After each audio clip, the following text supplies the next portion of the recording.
Vous vous souvenez sans doute toutes ces confusions historiques et politiques de dire que l'Arc de Triomphe représentait la République, alors qu'en fait, bon, évidemment, il a été initié par Napoléon Ier dans la perspective de, justement, de glorifier finalement ce qui est la violence à l'état pur, c'est-à-dire la guerre. Les victoires, bon, les défaites ne figurent pas, me semble-t-il, les défaites françaises sur cet Arc de Triomphe, achevées sous la monarchie de Juillet, à une époque où Louis-Philippe était précisément dans une phase de répression à l'égard d'un mouvement ouvrier commençant. Et en tout cas, on pourra y revenir. C'est vrai que la violence n'est pas forcément dans le bris de cette statue de plâtre, qui est une copie, qui n'est pas du tout Marianne, comme on a pu aussi le lire ici ou là.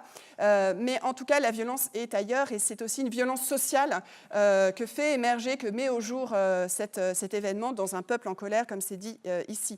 Et donc, contrairement à certaines analyses, bon, ça serait peu charitable de citer des noms ici, mais j'ai vraiment en tête des textes bien particuliers qui sont parus dans la presse, de dire que, par exemple, ce symbole voilà, d'une statue de plâtre ainsi violentée, c'était le signe d'un anti-républicanisme du mouvement, mais ça m'a semblé précisément être l'excellence même d'un contresens historique et politique, puisque précisément c'est une manière de se dire que la République est en danger face à un tel pouvoir.